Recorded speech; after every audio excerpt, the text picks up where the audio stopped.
Est-ce que vous croyez aux prophéties? C'est vrai que de tout temps, des hommes ont prophétisé, ont dit, ont annoncé des choses à venir avec plus ou moins de véracité, plus ou moins d'exactitude. Mais est-ce que vous savez que la Bible, c'est le seul livre religieux, le livre sacré qui contient des prophéties qui se sont réalisées, qui sont avérées, qui sont vérifiables? Si ce sujet vous intéresse, restez avec nous, non seulement aujourd'hui pour cette étude, mais pour tout le trimestre qu'on commence actuellement.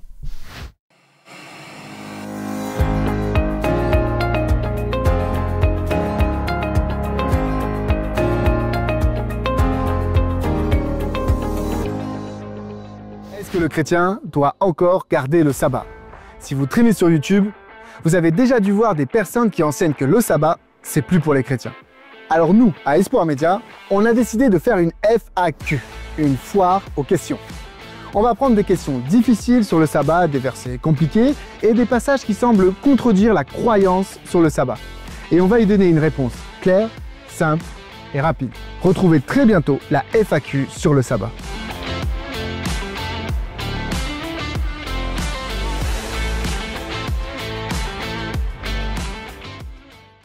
J'aimerais vous souhaiter une très très cordiale bienvenue. Ça me fait plaisir de vous avoir avec nous aujourd'hui, cette semaine. Aujourd'hui, c'est un petit peu spécial. On commence un nouveau trimestre, un nouveau sujet d'étude qui s'intitule « Allusions, images et symboles. Comment étudier les prophéties bibliques ». Alors vous voyez que c'est tout un programme, il y aura beaucoup de choses à dire. On aura différents invités tout au long du trimestre. Mais aujourd'hui, pour cette première étude qui s'intitule « Quelques principes prophétiques », évidemment, on commence par le début, donc on commence par la base, quelques fondements. Pour discuter de cette thématique, cette semaine, j'ai avec moi Emmanuel, qui est à ma gauche, et je te souhaite là une très très cordiale bienvenue. Ça me fait plaisir de te retrouver. Merci. Et puis aussi, j'ai Marcel, qui est à ma droite. Merci d'être là aussi, bienvenue. Et je profite pour vous laisser une petite phrase pour vous présenter. Alors, Emmanuel Studer, je suis ancien à l'église de Lausanne, et j'apprécie particulièrement étudier les textes. Les textes bibliques. Voilà. Bibliques, comme ça, c'est effectivement. Droit au but. Merci Emmanuel. Oui, alors, je suis Marcel et pasteur itinérant. J'aime aussi étudier la Bible et les textes. Ma passion, c'est vraiment étudier le texte original, bien sûr, mais comparer avec d'autres textes et trouver ce que Pascal appelle la substantifique moelle. D'accord, ouais. On va faire ressortir l'essence même l'essentiel du message qui est transmis. Oui, oui. Très bien. Merci beaucoup pour vos présentations. Encore une fois, bienvenue, ça me fait plaisir de vous retrouver. Tous les deux, je vous retrouve, hein. Donc je suis très très content. Et j'aimerais commencer par une première question que j'aimerais vous poser. Est-ce que vous vous rappelez peut-être d'une situation que vous avez vécue récemment, ou peut-être quand vous étiez plus jeune à l'école, où vous avez compris quelque chose d'une certaine manière avant de recevoir, donc plus tard, vous avez reçu des explications, des éclaircissements de la part d'un prof, d'un spécialiste ou je ne sais quoi, et vous vous êtes rendu compte qu'en fait, ce que vous aviez compris, c'était pas tout à fait juste, ou sans ces explications qui sont un peu plus éclairées, vous auriez pas bien compris la question, la chose, le sujet. Alors, je n'ai pas un exemple précis qui correspond totalement à la question. Par contre, quand je t'ai entendu dire ça, j'ai pensé au chapitre 4, verset 4 de Matthieu, parce que c'est un verset que mon grand-papa m'avait obligé d'apprendre par cœur. L'homme ne vivra pas de pain seulement, mais de toute parole qui sort de la bouche de l'Éternel. Et ça se situe dans la tentation de Jésus dans le désert. Et moi, je l'ai pris vraiment au premier degré. J'étais jeune, j'étais enfant. C'était ma formation pour le baptême. Et je me dis, oui, il faut pas manger du pain seulement, il faut manger la parole, il faut lire sa Bible. Ce qui n'est pas faux, c'est aussi la première interprétation. Mais ce que j'ai découvert plus tard, effectivement, c'est que ce verset venait de l'Ancien Testament et était au départ mis en parallèle avec la manne. Et alors la manne, c'est pareil, c'était pour leur apprendre le sabbat, c'était pour leur apprendre quelque chose. Donc là aussi, il y avait une sorte d'apprentissage, mais c'était intéressant, j'avais pas fait le lien à l'époque avec cet enseignement par la pratique réelle qu'ils mangeaient la manne et que ce texte était en relation avec ça à la base. Donc c'est comme si après tu as vu un peu toute la portée de ce que ça voulait dire et ça a un peu élargi ton champ de... Voilà, c'était plus le Nouveau Testament, c'était plus une citation de Jésus, c'était tout à coup une référence aussi à une histoire ancienne, vécue, d'apprentissage par la pratique, on va dire. D'accord. Ok, merci pour ce témoignage. Et puis toi, Marcel? Oui. Alors, moi, je vais prendre comme exemple un tableau de Rembrandt. J'aime beaucoup regarder la peinture, visiter les musées. Et quand je suis devenu chrétien, surtout, j'ai regardé beaucoup les tableaux, les œuvres de Rembrandt parce que c'était la Bible. Mais ce qui m'avait particulièrement frappé, que je ne comprenais pas, c'est dans la peinture du fils prodigue, on a le père qui tient son fils cadet. Le fils aîné est à côté en train de regarder. Voilà. Mais ce qui m'avait frappé, c'était de voir que les deux mains du père étaient totalement différentes. Et je ne savais pas pourquoi.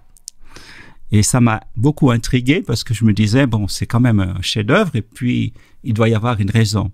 Jusqu'à ce que je lise l'ouvrage de Nouwen qui parle du fils prodigue et qui explique un peu qu'une main représentait plus féminine, c'était comme une main de femme, représentait le côté maternel de Dieu, et puis l'autre qui était une main rude de métayer, représentait le côté paternel de Dieu.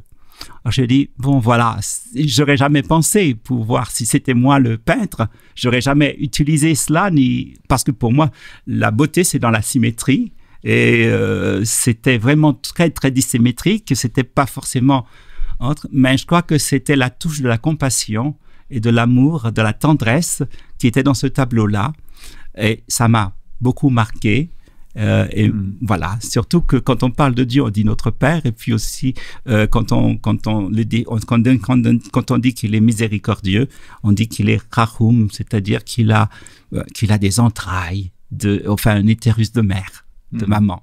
Voilà. D'accord, merci. En tout cas, ça montre bien, vos deux exemples montrent bien qu'on a beau comprendre quelque chose, mais c'est toujours limité pour comprendre ce que voulait dire l'auteur. Voilà. Dans l'occurrence, pour Rembrandt, c'est le peintre, mais lui, il voulait transmettre quelque chose, et si on veut comprendre plus pleinement, on a quand même besoin, à un moment donné, d'avoir quelques explications des gens qui connaissent, qui sont des érudits dans le domaine. Et c'est exactement la thématique de ce trimestre maintenant, de voir qu'est-ce qu'on peut comprendre, quelle base on peut mettre pour mieux comprendre la Bible. On va rentrer maintenant dans le texte biblique, et j'aimerais prier avec vous avant d'ouvrir ce texte, avant d'ouvrir cette parole, pour que Dieu et l'Esprit soient avec nous. Notre Père, notre Seigneur, nous voulons te prier pour te remercier pour cette magnifique parole que tu nous donnes. C'est aussi une possibilité qu'on a de pouvoir l'ouvrir, une liberté qu'on a de pouvoir l'ouvrir. Et Seigneur, nous te demandons ta présence dans nos cœurs, dans nos esprits, pour pouvoir comprendre, pour pouvoir étudier ça, de pouvoir aussi réfléchir ensemble et partager autour de ces thématiques, Seigneur. Que tu puisses nous éclairer et que tu puisses être aussi avec toutes les personnes qui nous regardent et qui nous écoutent, que ça puisse aussi leur apporter quelque chose dans leur cheminement personnel. Nous te prions au nom de Jésus. Amen. Amen. Alors, cette semaine, dans le verset central de notre étude, se trouve dans Jérémie 9 au verset 23.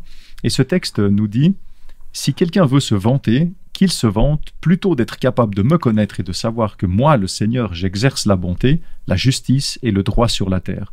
Toutes ces choses qui me plaisent, déclare le Seigneur. » Alors ce texte du prophète Jérémie, il nous rappelle que ça sert à rien de se vanter soi-même et de se vanter qu'on comprend, qu'on connaît certaines choses. Le plus important et la seule chose dont il vaut la peine d'être fier, c'est de connaître Dieu pour sa bonté et sa justice. Alors c'est un point qui est très important et que ça vaut la peine de garder à l'esprit, non seulement maintenant dans notre étude de cette semaine, mais aussi pour tout le trimestre. C'est un principe général dans notre manière de gérer notre vie aussi.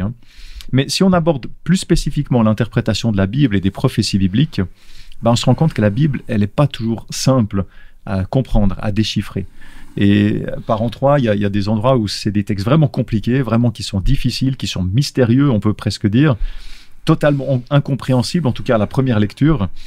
Et d'ailleurs, on le remarque dans le monde, c'est pas pour rien qu'il y a plein d'interprétations différentes de certains passages, en particulier des textes prophétiques aussi, avec toutes sortes, ça va un peu dans tous les sens. Et il y en a aussi certains qui disent qu'on peut faire dire n'importe quoi à la Bible. Finalement, on prend un texte, on l'interprète comme on veut, en le mettant dans le contexte qu'on veut, et puis on lui fait dire tout et son contraire.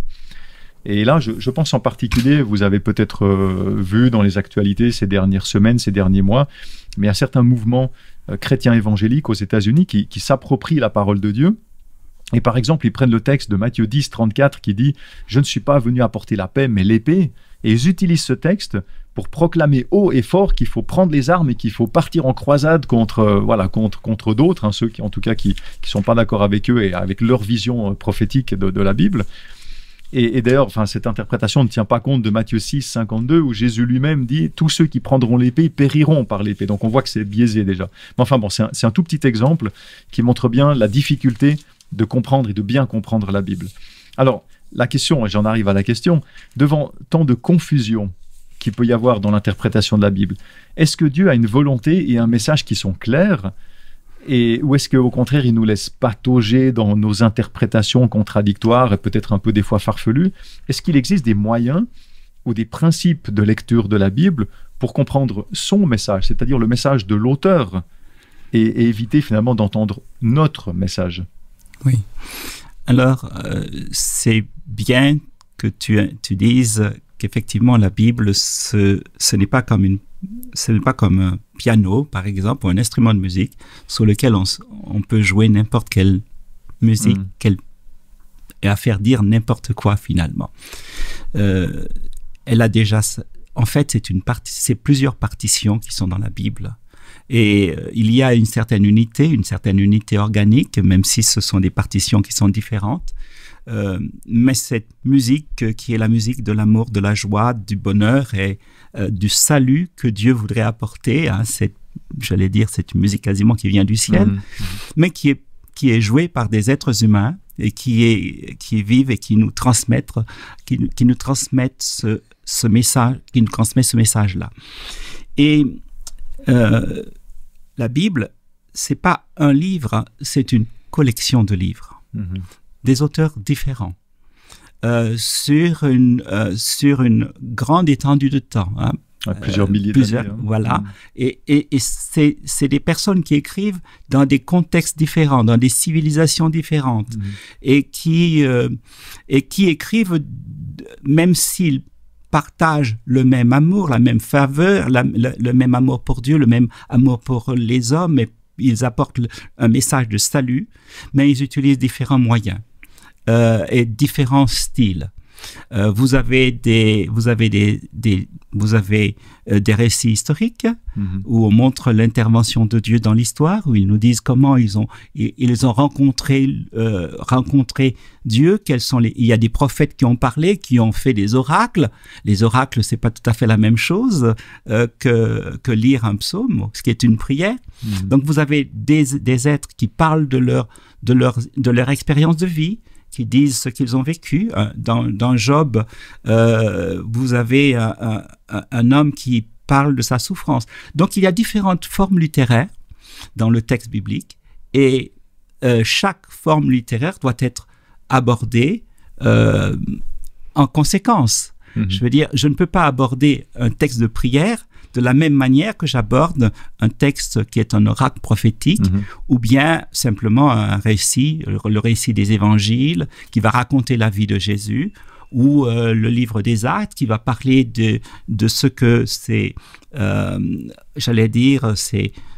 conquérants de la paix et du bonheur essayent d'avancer. Chaque texte est différent. Un texte comme l'Apocalypse, c'est de la prophétie.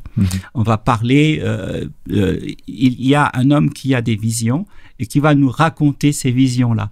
Mais ces visions lui viennent de Dieu, et effectivement, si Dieu tient à parler à l'être humain, c'est qu'il a un message d'amour à lui donner. Donc, il y a une unité organique du texte biblique, parce que ça vient du cœur d'un père aimant qui essaye de le transmettre à chacun. Maintenant, ayant dit ça, la Bible donc contient des styles littéraires très différents. Ce n'est pas un livre contemporain. Donc, il faut étudier les civilisations dans lesquelles, où elles sont passées. Il faut connaître un peu tout ce qui se passe dans l'histoire du croissant fertile, connaître un peu ce qui s'est passé, connaître l'histoire de l'Égypte, même savoir comment connaître un peu la géographie, et tout. Il y a quantité de choses à connaître. Et c'est pourquoi il faut avoir une boîte à outils, étudier, avoir des dictionnaires, des encyclopédies, des textes qui nous expliquent un petit peu cela. On ne va pas aller simplement comme ça devant le texte sans le savoir. Maintenant, le texte peut être différent. Même Pierre dira, Paul est difficile à lire. Il faut reconnaître que c'est un théologien qui réfléchit et il a une certaine culture, il a une certaine manière de parler et il a une certaine forme de pensée. Mais quand vous lisez Pierre, si vous lisez les épîtres de Pierre, ce n'est pas aussi facile. Je veux dire, c'est donc. Il y a donc Pierre se comprend, Paul se comprend lui-même, mais entre eux ils se comprennent pas forcément. Oui. Mais nous avons besoin de les comprendre tous les deux. Absolument. Et c'est ça qui est important. Ouais. Des fois, quand nous avons le texte, souvent nous disons, mais ce texte-là, ce n'est pas comme ça que Dieu parlerait, ou ça nous pose des questions.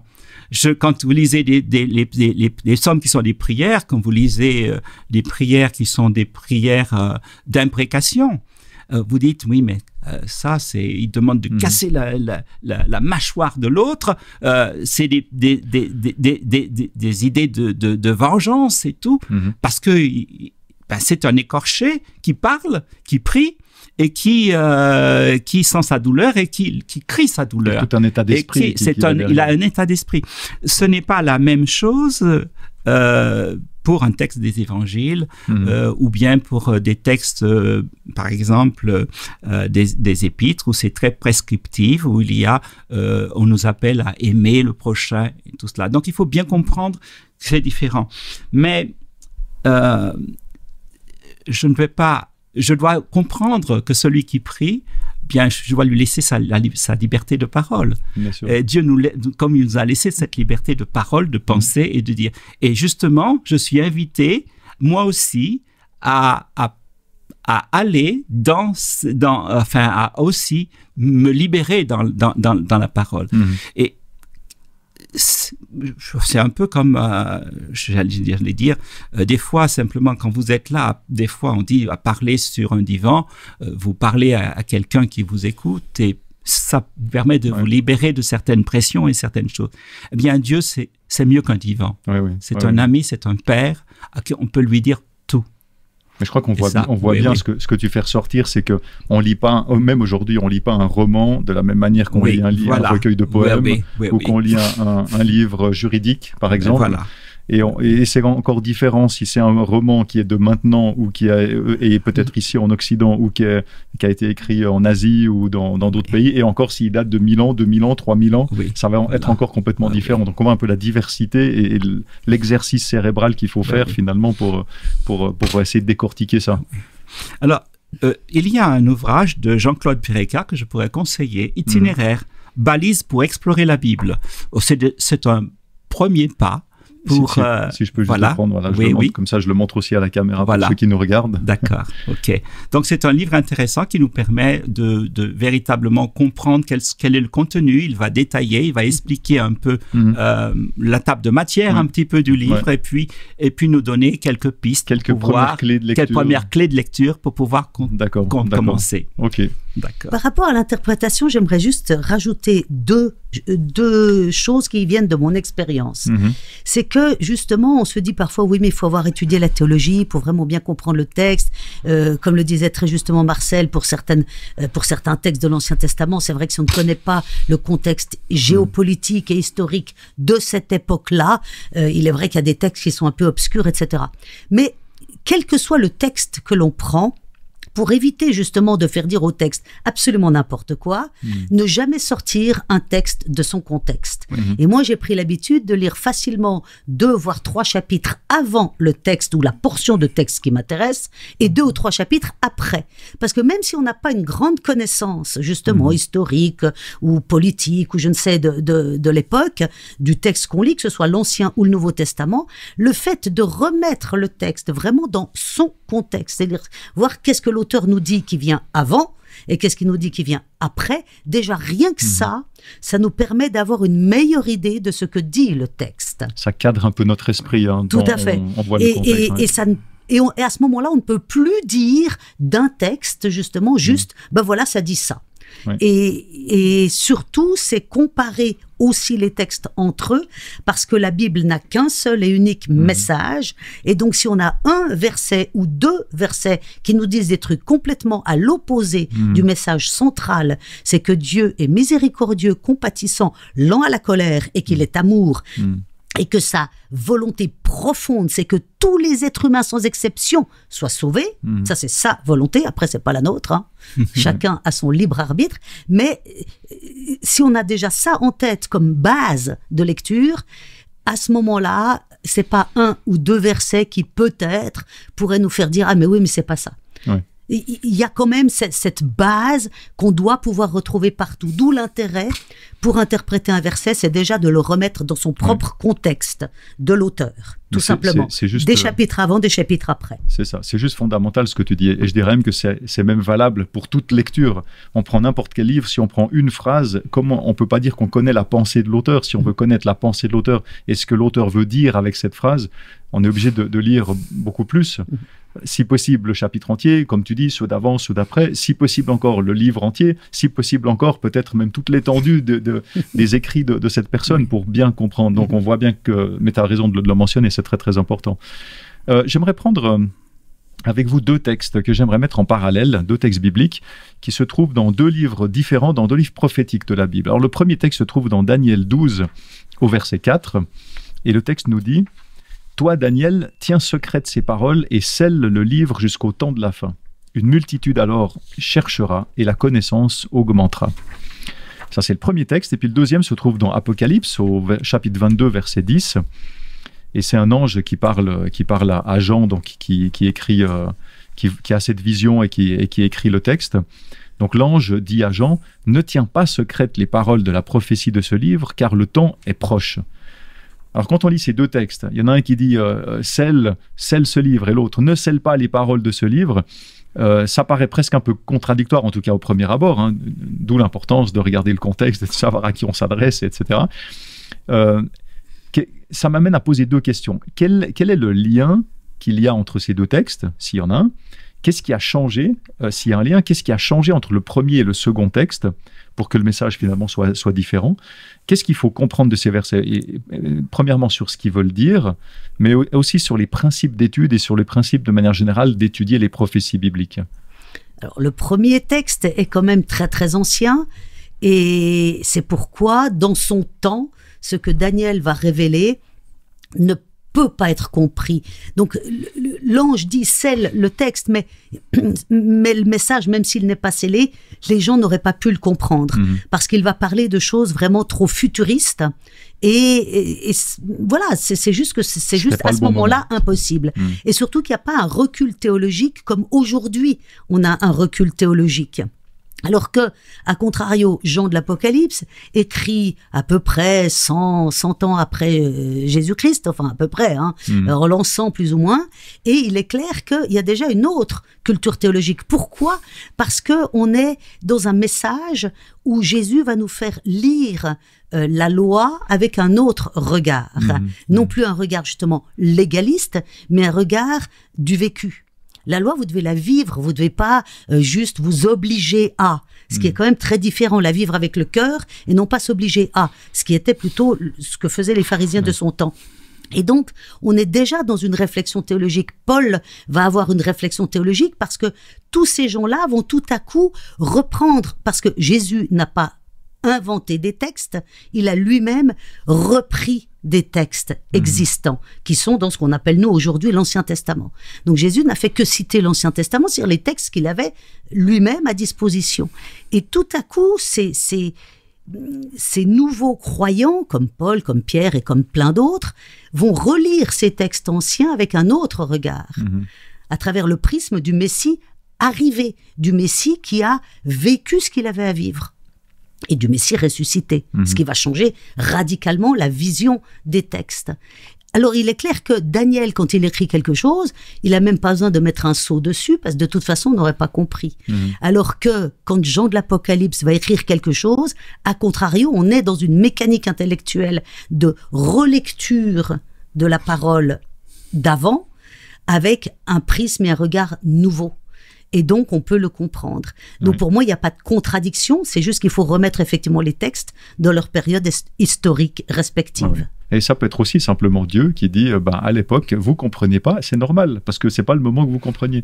Par contre, plus tard, dans le deuxième texte, en disant, c'est le moment que vous cherchiez, et puis vous allez comprendre, et je vais vous aider à comprendre par son esprit.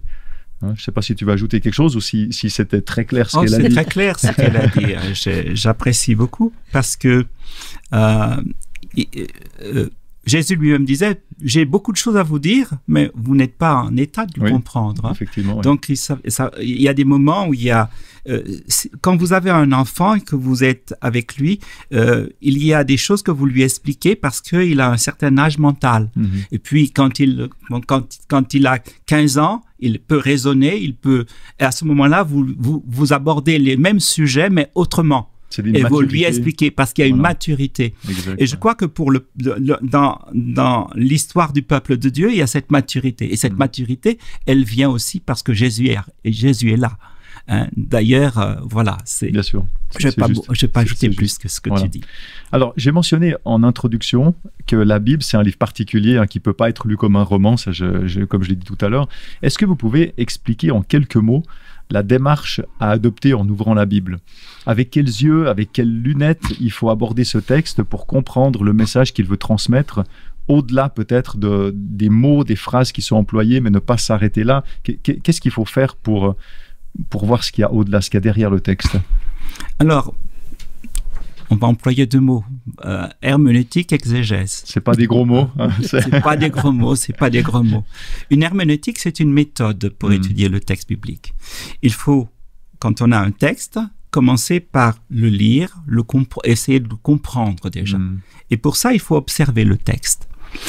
Observer le texte, lui poser des questions et à partir des questions, donc ça c'est le premier temps qui est l'observation pour essayer de comprendre le texte. Et peut-être, si je peux juste me permettre, je te laisse tout de suite continuer, mais il y en a certains dans cet exercice-là qui prennent même des crayons de couleur. Qui soulignent quels sont les personnages, quels sont les verbes utilisés, toutes ces indications de temps aussi, etc. Et qui peut aider à sortir des choses. Je ferme juste la parethèse et je te laisse continuer. Et c'est cette méthode de couleur.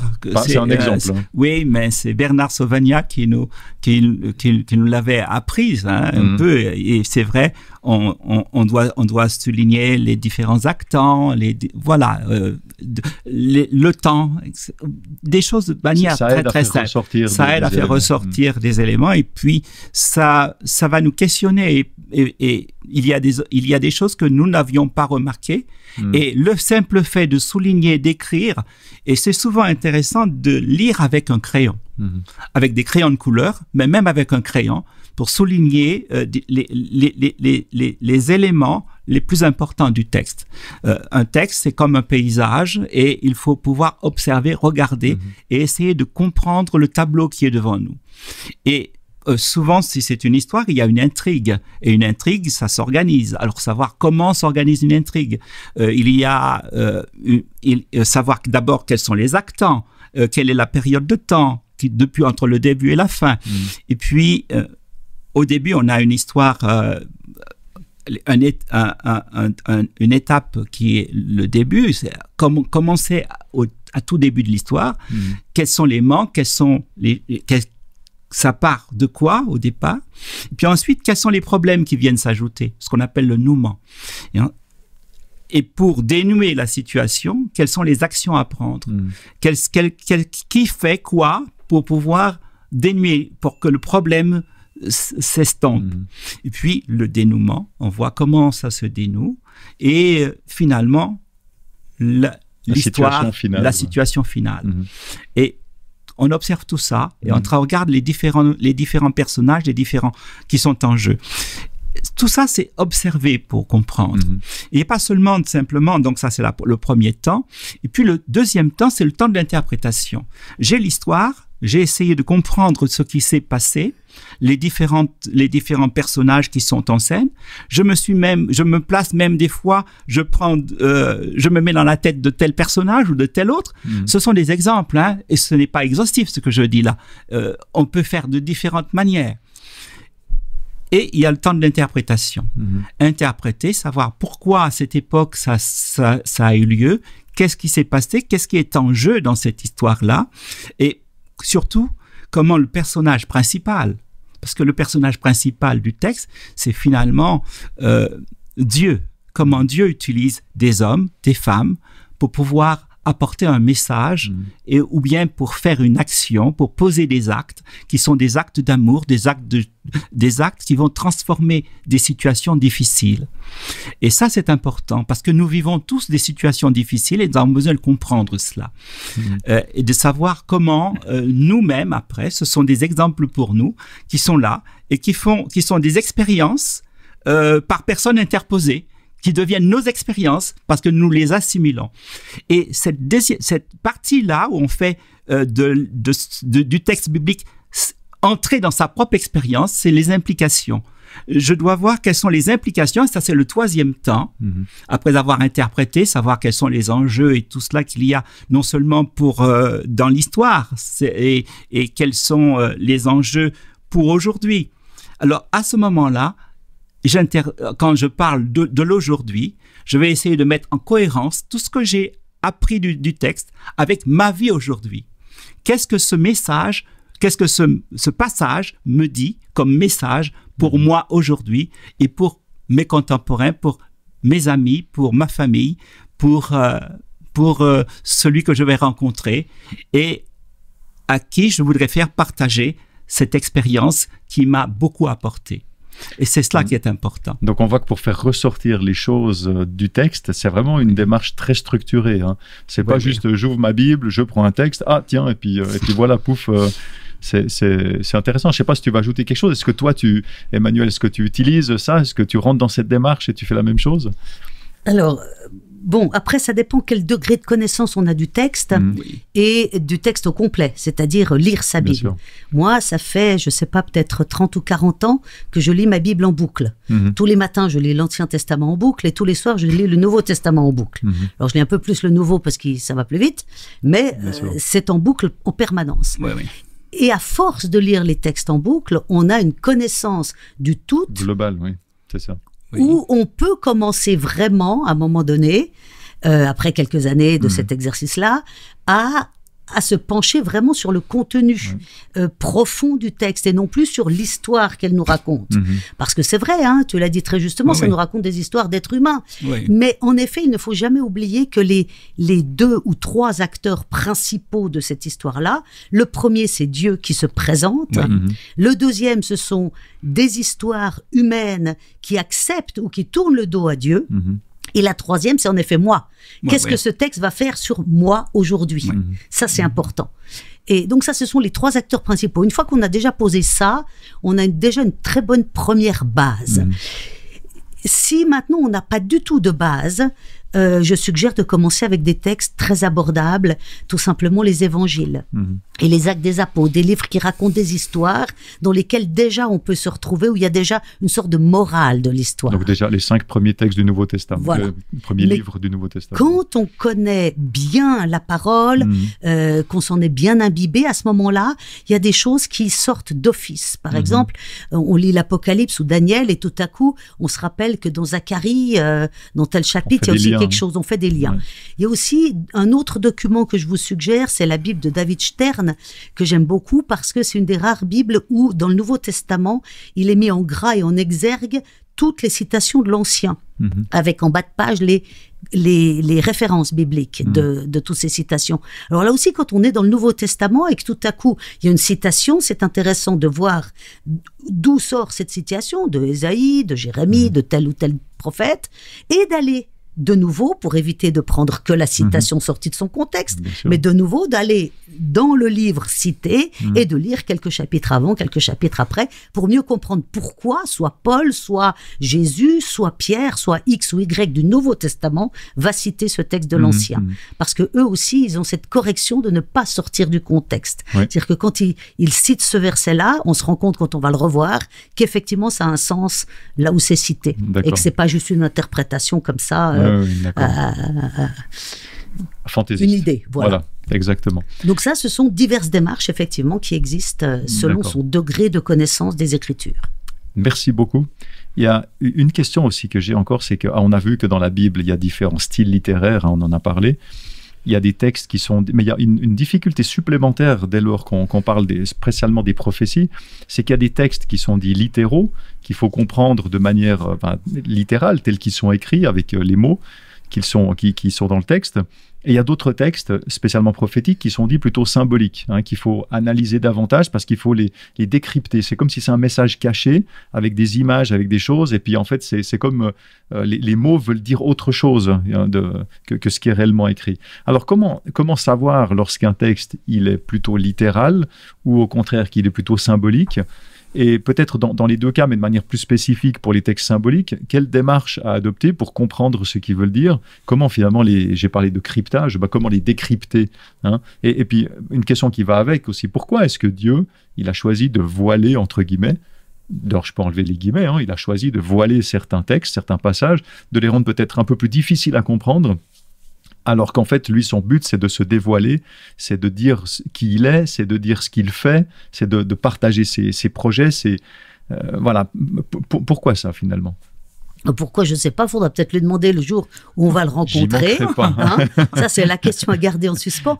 Mais dans l'immédiat, on peut supposer qu'effectivement, Dieu sait dans l'histoire de l'humanité, en fonction de comment l'humanité s'est développée, surtout au tout début avec des panthéons de Dieu, etc., sait qu'il y a des infos à peut-être ne pas donner, parce que sinon on risque de s'enfiler dans une mauvaise voie de compréhension. Par exemple, le fameux texte qui est connu dans 1 Samuel et puis après dans les Chroniques, où Dieu excita le cœur de David à faire le dénombrement. Ça, c'est ce qui est dit en Samuel. Dans les Chroniques, c'est dit Satan, pour exactement la même histoire. Dans l'un, on attribue l'état de fait à Dieu et dans l'autre à Satan. Dieu Après, sait... on voit aussi le regard différent de deux auteurs différents aussi. Alors d'abord, c'est le regard de deux auteurs, mais c'est pas la même période non plus d'écriture des textes. C'est pas la même période, et donc, à une certaine période, on était tellement habitué à voir X Dieu et que c'était inconcevable d'avoir autre chose, que Dieu préfère se laisser attribuer quantité de choses, où on dit toujours c'est Dieu qui, Dieu, dans le texte, en tout cas l'auteur nous le dit comme ça. Ouais. Pourquoi ? Parce que Dieu n'a pas envie d'avoir un panthéon. Et de se retrouver en parallèle avec un autre Dieu qu'éventuellement on prierait. Alors il y a le Dieu du mal, il y a le Dieu de la pluie, il y a le Dieu du bien, il y a Dieu, enfin voilà, Dieu n'a pas du tout envie de ça, il est le seul et l'unique. Les fondements, voilà, il voulait d'abord mettre les fondements qu'il y a un seul Dieu. Il est le seul et l'unique. Donc, tant pis si on lui attribue certaines choses, il reste le seul et l'unique. Et ça, c'était à une certaine époque, celle de Samuel entre autres. Après, la compréhension humaine, en effet, a évolué. Dieu a pu se faire connaître mieux, a faire connaître aussi l'enjeu de ce qui se passe. Et là, on peut introduire l'adversaire. Où l'adversaire va rester un ange déchu, adversaire, et non pas un Dieu mis au même niveau. Et c'est dans ce sens-là où Dieu se dévoile plus ou moins en fonction de ce que l'être humain, en fonction de l'histoire de l'humanité dans son ensemble, est capable de comprendre. D'accord.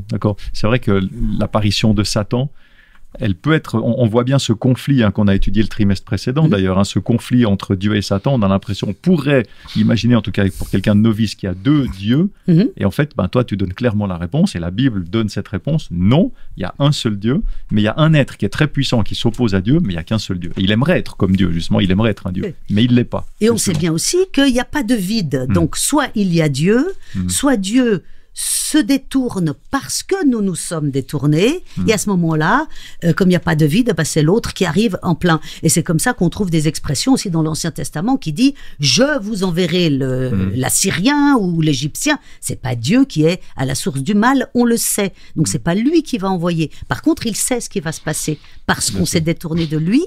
Il va se retirer par respect de notre position, et il sait très bien que si lui se détourne, il y en a un autre qui va arriver au grand galop, et comme il connaît aussi ses projets, il peut déjà nous les annoncer avec le « je ». Mais c'est pas lui qui le fait. Bien sûr. Et c'est dans ce sens-là où on doit mettre certaines lunettes parfois pour lire le texte, c'est que Dieu n'est jamais à la source du mal, et même quand l'auteur nous dit, parce que lui-même, sa compréhension est rétrécie, à cause de l'époque dans laquelle il vit, eh bien, c'est pas parce qu'il nous dit que Dieu lui a dit qu'il allait faire ceci ou cela que c'est forcément Dieu qui le fait. Oui. D'accord. Merci pour cette manière assez, j'allais dire, habile de présenter les choses. J'aimerais juste dire, pour la question que tu as dit, Dieu crypte les choses et il parle de manière un peu voilée. C'est vrai qu'à certains moments dans l'Ancien Testament, il y a un Dieu qui est le Dieu d'Ésaïe, il dit « Ata el mystère », tu es le Dieu qui te cache. Et la Bible parle souvent de mystère que Dieu voudrait transmettre. En fait, on traduit mystère, on pourrait traduire aussi le plan de Dieu. Au début, c'est un mystère. Les hommes ne comprennent pas tout à fait le plan. Il le révèle petit à petit. Peu à peu, il lève le voile sur certaines réalités. Et c'est à mesure, en faisant ce parcours, cet itinéraire avec lui, qu'on apprend à le connaître et qu'on apprend à véritablement... Alors, je voudrais juste dire ceci. Je prends par exemple un exemple. Paul qui dit « Je me réjouis maintenant dans mes souffrances pour vous. » Tu peux juste donner la référence? Oui, Colossiens chapitre 1er, verset 24. Mais le verset qui m'intéresse, ce sera ce qui suit. C'est d'elle, donc, de l'Église, que moi, je suis devenu ministre, selon l'intendance que Dieu qui m'a été accordée pour vous, afin d'accomplir la parole de Dieu. Ce mystère qui a été caché de tout temps et manifesté à ses saints, à qui Dieu a voulu faire connaître quelle est, parmi les non-juifs, la glorieuse richesse de ce mystère.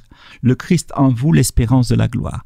On voit que Dieu, il y a, c'est vrai, des choses qui ont été qui sont voilées, mais que Dieu prend la peine de dévoiler. D'ailleurs, le dernier livre de l'Apocalypse s'appelle Révélation, dévoilement. Littéralement, c'est ça. Ouais. Nous disons Apocalypse et nous pensons souvent à d'autres choses qu'à un dévoilement. Mais c'est le dévoilement de Jésus-Christ. C'est pour mieux comprendre. D'ailleurs, toute la Bible, c'est une longue préparation, une grande attente de celui qui va révéler le visage du Père. Enfin, nous avons un Fils de Dieu qui, quand on le voit, on dit, voilà, tel Père, tel Fils, tel Père. Parce que lui représente véritablement ce Père. Et il nous apprend à connaître ce Père et à l'aimer. Et c'est ça qui est intéressant de remarquer. Comme dit Jésus, celui qui m'a vu a vu le Père. Celui qui m'a vu a vu le Père, oui. Exact. Mais le désir de Dieu, c'est qu'on comprenne, qu'on le comprenne lui, qui est-ce qu'il est, qu'on comprenne même le texte biblique, même les choses difficiles. Finalement, on a parlé de Daniel tout à l'heure. Bon, Jésus va dire, quand il arrive...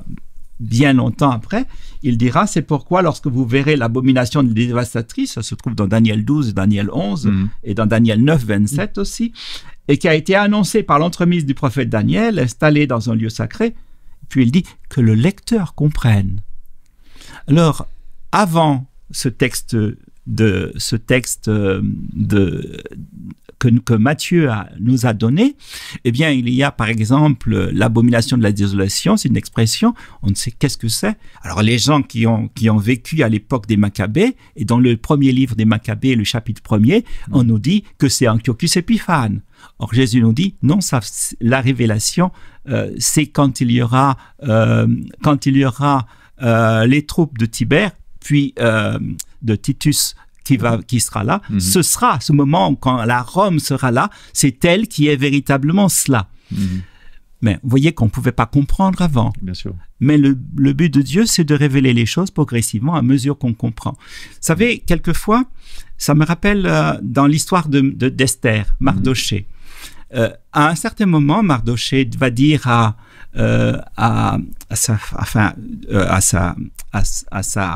il est tuteur à sa nièce. Il va lui dire, écoute, il faut que tu taises ton nom.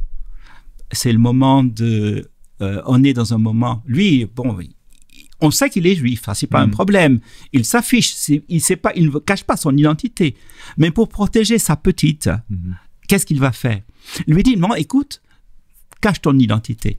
Il y aura la rafle, elle sera dans les coulisses de la cour médo-persane, et heureusement qu'elle a caché son identité à ce moment-là, parce qu'on ne sait pas quelles sont les exactions qu'on a pu avoir à son encontre. D'autant plus qu'il y a un antisémitisme qui est latent là. Et on connaît la suite de l'histoire. Eh bien, quand les choses deviennent à un autre moment, on est un certain 12 Nissan, et c'est la Pâque, eh bien, on a Mardoché qui se met, qui vient aux portes de la ville et qui se met qui se lamente et qui est en jeûne et tout cela.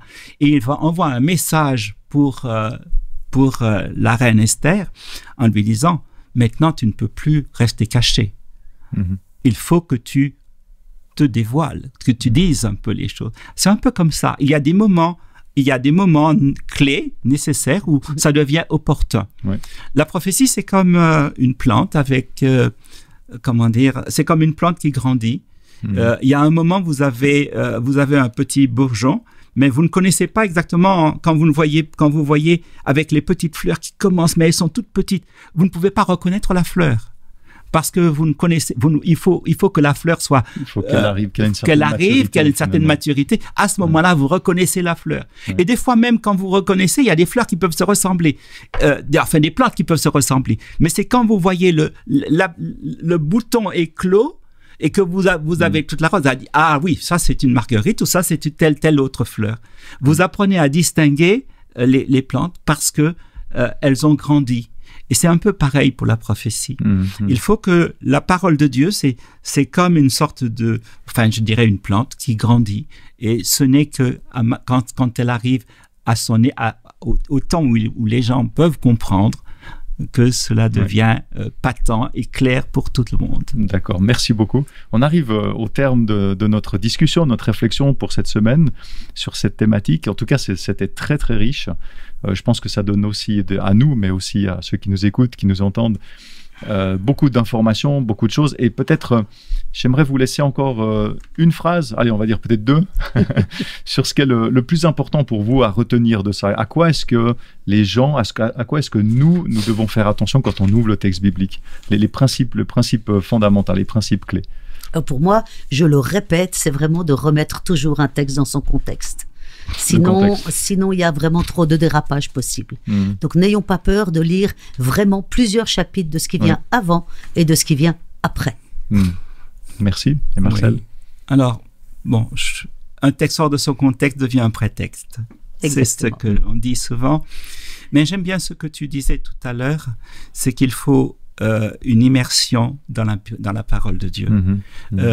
Plus on lit le texte biblique, plus on est au contact avec ce texte-là, plus ce texte nous parle parce qu'il entre dans notre inconscient et quelque part, c'est ça qui est important. Parce qu'il y a une manière consciente de lire la parole de Dieu. Et ce que nous faisons, c'est de manière très consciente pour essayer de chercher le texte. Mais nous ne sommes pas seulement des êtres qui vivons en conscience. Oui, nous devons vivre en conscience, nous avons une conscience, nous devons l'utiliser. Mais je crois qu'il faut, aujourd'hui, on est immergé dans un monde dans lequel on voit des images, quand on regarde nos écrans, quand on est tout le discours ambiant, tout cela, cela entre sans que nous puissions, on peut pas trop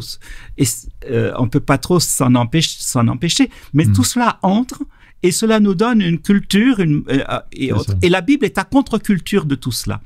Donc il faut laisser la parole de Dieu nous imbiber, nous imprégner pour que nous puissions vraiment entendre la voix de Dieu. D'accord. Et on ne peut lire la Bible. Alors, je dis une chose importante. J'étais en train de lire juste une traduction d'un texte de Saint-Augustin sur le temps.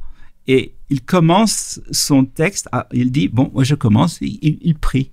Et il s'adresse à Dieu, il ne s'adresse pas à moi, au lecteur, il s'adresse à Dieu en disant, Seigneur, donne-moi l'intelligence pour comprendre.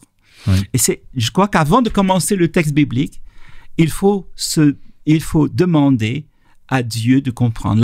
Il y a un principe biblique qui veut que pour comprendre le texte, il faut que ce soit l'Esprit Saint qui nous permette de comprendre le texte biblique. Donc, il faut être dans un esprit de prière pour comprendre. Il faut être réceptif au texte. Si je ne suis pas réceptif au texte, eh bien, ce texte sera réfractaire pour moi et ce sera comme de l'eau qui va passer sur moi. Je serai comme un ciré et ça ne va pas pénétrer, ça ne va pas imbiber. Merci beaucoup pour vos conclusions. C'est aussi quelque chose que je voulais relever parce qu'on parle beaucoup de techniques, de méthodes et elles sont très importantes. Oui. Mais si on ne l'a pas mentionné peut-être avant, c'est parce qu'on a l'habitude, nous, de prier. Et pour nous, c'est un prérequis qu'on est tous d'accord, mais c'est implicite chez nous. Mais ça vaut la peine, comme tu l'as mentionné, de le rappeler que de prier pour être en communion avec cet esprit qui est l'auteur même du texte. Pour qu'on puisse être en phase, en harmonie avec ce texte, c'est fondamental. On le sait tous, on en est conscient et c'est bien de le répéter. Donc, merci pour cela. Voilà, merci pour votre présence, pour cette discussion, cette réflexion très, très intéressante. Moi, en tout cas, ça m'a beaucoup enrichi. J'espère vous aussi. Et j'espère vous aussi qui nous regardez, qui nous écoutez, que ça vous a aussi enrichi, que vous avez compris, j'ai pas envie de dire la difficulté, mais que c'est quelque chose qui se prend au sérieux. Quand on ouvre la Bible, il y a une certaine démarche à faire, démarche mentale, démarche spirituelle, une méthodologie technique aussi peut-être un peu, mais pour mieux comprendre et pour mieux s'approprier ce texte, pour mieux comprendre le message que Dieu il a dans cette parole. C'est pas un texte, un livre qu'on va ouvrir comme n'importe quel livre, comme on ouvre le journal le matin pour voir quelles sont les dernières nouvelles. Voilà, j'espère que ça vous a plu, que ça vous a enrichi. Et restez avec nous, continuez. C'était la première émission sur ce thème, sur cette thématique pour tout le trimestre. On va continuer encore de nombreuses semaines. Donc restez avec nous, on vous donne rendez-vous chaque samedi, sur YouTube. N'hésitez pas, suivez-nous, mettez un petit like, abonnez-vous si ce n'est pas déjà fait, comme ça vous aurez les notifications pour les prochaines émissions. Et puis je remercie aussi tous ceux qui nous font des dons. Je profite de l'occasion pour vous remercier. Vous savez qu'on a besoin de vos dons, on a besoin de votre soutien. Donc vraiment un très très grand merci pour tous ceux qui font ce geste de façon ponctuelle, de façon régulière. Mais c'est important pour nous et je tenais vraiment à vous remercier pour cela. Voilà, je vous souhaite une très très bonne semaine et vous donne rendez-vous la semaine prochaine.